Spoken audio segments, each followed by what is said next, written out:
मेरे पार्टी के खाते में जो पैसे थे वो पहले ही चोरी हो गए हैं। तो आम आदमी पार्टी के नेता से आपको घबराहट किस बात की है? हम वो पत्ते नहीं हैं जो शाख से टूटकर गिर जाएंगे। आंधियों को कह दो अपनी औकात में रहें। आप देखें, चीफ जस्टिस ऑफ इंडिया को भी धमकियां दी जा रही हैं।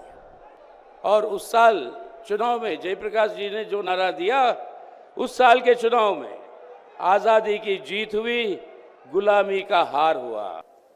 मुझे परसों वो मिले थे, कल मिले थे राष्ट्रपति भवन पे। वहां पर शाह थे, नड्डा थे और मोदी जी भी थे और दूसरे नेता लोग भी थे। तो मुझे नड्डा जी ने पूछा कि आपका चुनाव प्रचार कब से हो रहा है और आपका लिस्ट कब फाइनल हो रहा है? तो मैंने यही कहा, हमारा लिस्ट तो फाइनल हो रहा है, लेकिन हम जो चुनाव करना चाहते हैं वो निष्पक्ष चुनाव नहीं हो रहा और मेरे खाते में, मेरे पार्टी के खाते में जो पैसे थे वो पहले ही चोरी हो गए हैं। ये लोग जो नारा देते हैं 400 पार, ये लोग जो नारा दे रहे हैं 400 पार, अगर आपके 400 पार हो रहे थे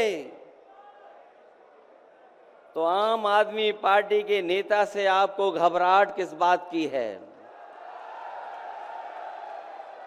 किस बात की घबराहट है? आपने अरविंद केजरीवाल मुख्यमंत्री को जेल भेज दिया, मुख्यमंत्री हेमंत सोरेन को जेल भेज दिया। और मैं तो उस उत्तर प्रदेश से आता हूं जिस उत्तर प्रदेश के लोगों ने भारतीय जनता पार्टी को मौका दिया, उनका स्वागत किया। लेकिन याद रखें, उत्तर प्रदेश के लोग अगर स्वागत करते हैं तो समय आने पर धूमधाम से विदाई भी करते हैं।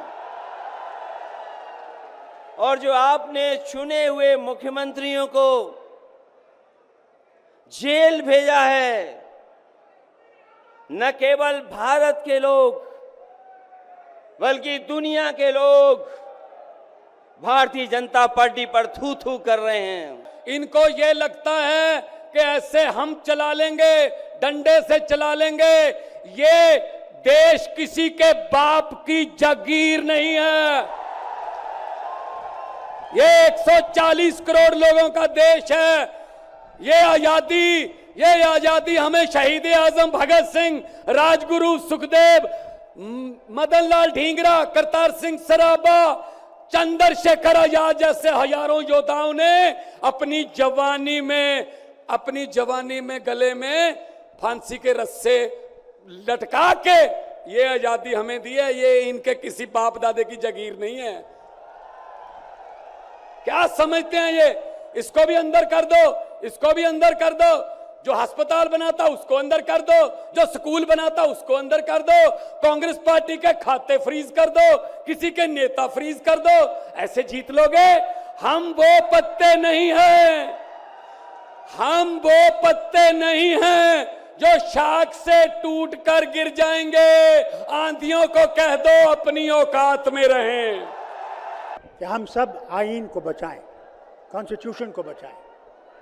आज कॉन्स्टिट्यूशन पे हमला है। आप देखें, चीफ जस्टिस ऑफ इंडिया को भी धमकियां दी जा रही हैं।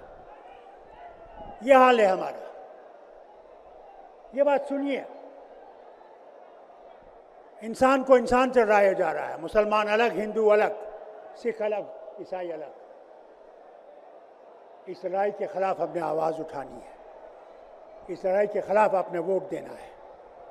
और तभी वो सब नेता जो आज बंद कर दिए गए हैं, केजरीवाल जी और सोरेन जी और दूसरे संजय, इन सब में निकलेंगे जब आप इस आईन को पकड़ेंगे, और जब इलेक्शन का टाइम आएगा, आपको वोट देना होगा, आप उस बटन को दबाइएगा जो इस हुकूमत को हराएगा और आपकी हुकूमत लाएगा। बहुत लोगों ने बात की है, वक्त कम है, मैं सिर्फ ये कहूँगा, हम सब ने इकट्ठे होके, वो हिंदू हो, मुसलमान हो, सिख हो, ईसाई हो, तमिलनाडु से हो, आसाम से हो, बंगाल से हो, कहीं से भी हो, हमें सब इकट्ठे चलना है। मुझे बहुत खुशी हुई जब महबूबा जी यहाँ तशरीफ़ लाई और उन्होंने साफ कहा, इंडिया गठबंधन को हमने मजबूत करना है, उसमें हम सब आपके साथ हैं, रहेंगे जब तक ज़िंदगी है और दम है। हम लोग इस गठबंधन को छोड़ने वाले नहीं हैं। बहुत बहुत शुक्रिया। यहीं पर 47 साल पहले इसी मैदान में एक ऐसी ऐतिहासिक सभा हुई थी जहाँ से नारा निकला था, आज़ादी या गुलामी। और उस साल चुनाव में जयप्रकाश जी ने जो नारा दिया, उस साल के चुनाव में आज़ादी की जीत हुई, गुलामी का हार हुआ। आज यहाँ पर वही नारा लग रहा है। हमें चाहिए हमारी आज़ादी, हमारी संविधान, हमारा जनतंत्र, एक धर्मनिरपेक्ष जनतंत्र का गणराज्य जो भारत है, उस भारत को सुरक्षित रखना, ये हमारी आज़ादी है।